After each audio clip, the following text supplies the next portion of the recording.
I think ever since I saw the concept for this game, essentially a wheelchair basketball game, I thought to myself, what kind of drugs were in the room when Nintendo was coming up with this? This might be a Nintendo game that is basically unplayable in a year or two because I can't imagine that many people buying this. Nintendo had a couple of sessions that were scheduled this weekend, and to be completely honest, right away from the gate, I'm gonna have to tell you guys, I did not like it. Everybody hates Drag and Drive.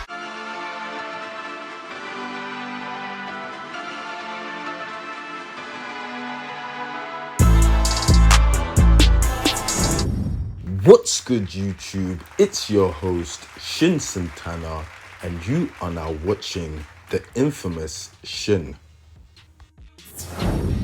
Now, before we actually get into speaking about the game itself, if there's anything I've learned about Nintendo YouTubers is that they will say they won't buy a game and that they don't like it, and then turn around and buy it afterwards. It's crazy, I don't understand it.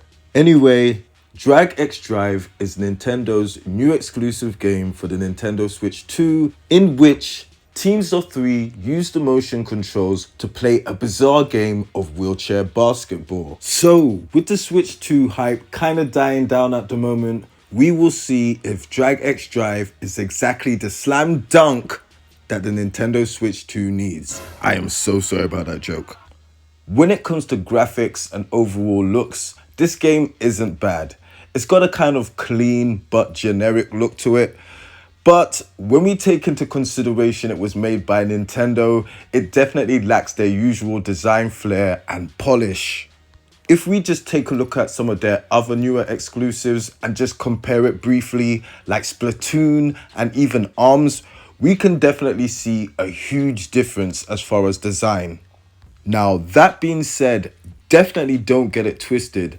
I 100% appreciate the nice little, the small touches that they got going on in this game. The little urban robots are definitely cool. It's just, I would have really liked it if the designers put that extra touch of Nintendo magic to make these characters a little more iconic.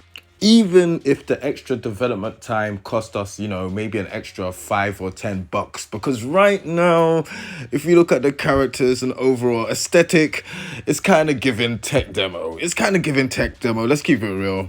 But when you consider the price, I guess you get what you pay for. Okay, so when it comes to gameplay, it's kind of really difficult to talk about it because on one hand, it's kind of shallow and there's not much to say about it. But on the other hand, it's really innovative. And if you're a gamer, you've kind of got to try it out at least once. What? So, as I said before, this game is pretty much just wheelchair basketball with motion controls. That's it. But it's actually the learning curve it takes to master the controls where the actual mastery lies, and that is where the game can get addictive. Doing most of the in-game actions are really simple, like moving forward, turning around, moving backwards, even shooting.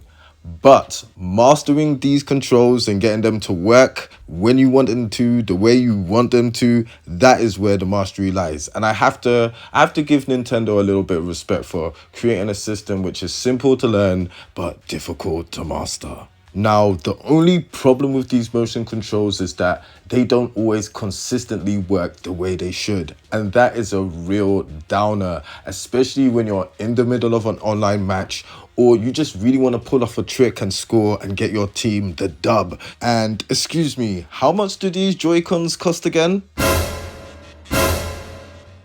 Nintendo have pretty much been the masters of motion control since late 2005, early 2006 when the Wii came out. So why they haven't completely mastered them yet is beyond me. Now, there are some gamers that say they'd like to play this with more of a traditional control setup and scheme. And whilst I could understand that, I really think that would take away from the overall charm of this game and what makes it special. Even though it's comfortable to have that analog stick to move and buttons to shoot and pass, with this game, it would pretty much add to it just feeling more generic and overall boring. The fact that Nintendo stuck to their guns and gave us a cool system which can be easy to learn, difficult to master, blah blah blah, is actually one of this game's strengths. And even if you take your time to try this game out and the controls don't click with you, you at least will see that having them there definitely works for the game and is in its best interest. Now, in all honesty, I don't expect everybody to click with these controls.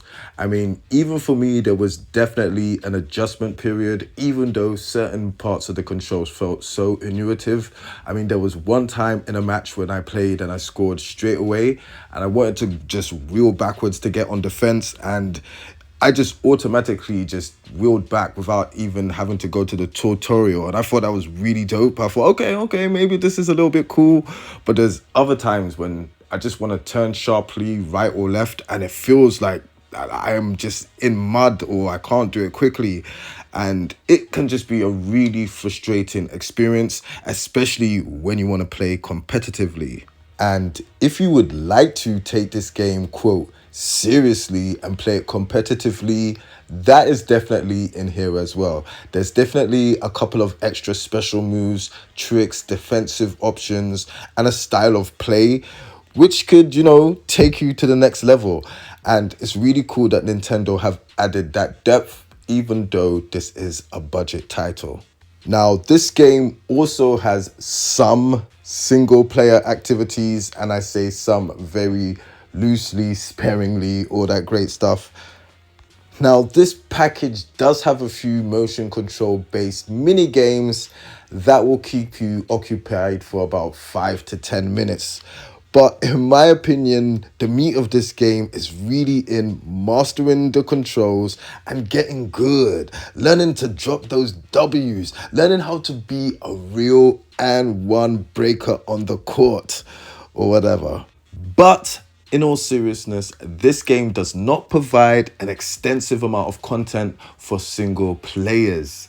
Now, there is some cool content for those who are interested in mini games. They've got some cool racing and motion control based stuff, but it's not going to keep you entertained for a long time. And the meat of this game is definitely the wheelchair basketball. So you can also unlock other little cool trinkets and colors and bits and bobs and skins for your little character, which I think is really cool, which gives this game some extra longevity. You can make your player look all pimped out when you're on a court, which I think is really cool. And I will not lie, I'm kind of a fan of collecting rings from your opponents when you win games on a court. I think that is really cool, and it gives incentive to just kind of mastering the game so you can collect as many rings as possible. To be honest, there really is kind of a lot to like about this game. This game definitely has its own charm.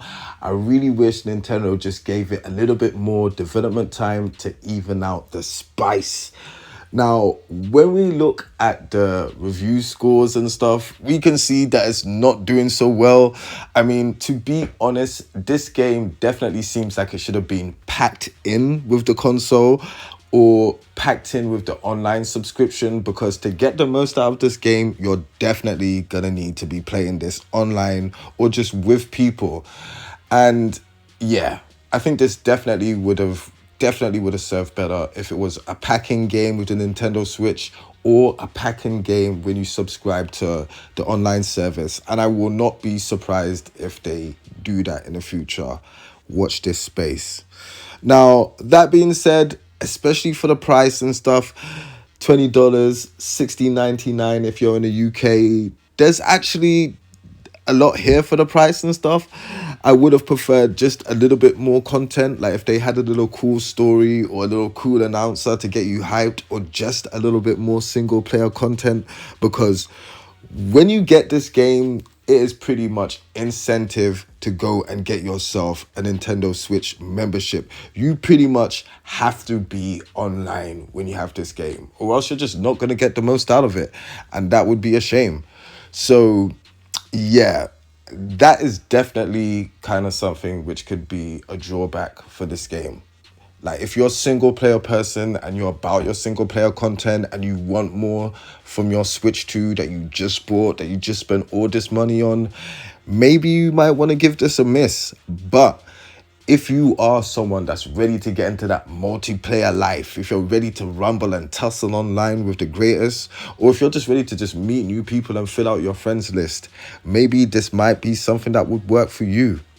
Now, the online discourse about this game is crazy, but I'm not surprised people are upset with motion controls in a game. People who look like the Wojak Nintendo meme are upset that they have to move their arms when they play a game. I don't know.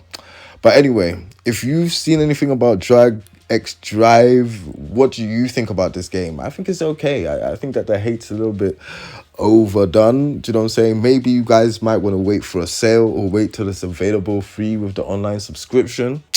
But anyway, let me know what you think about this. How about your boy? Peace.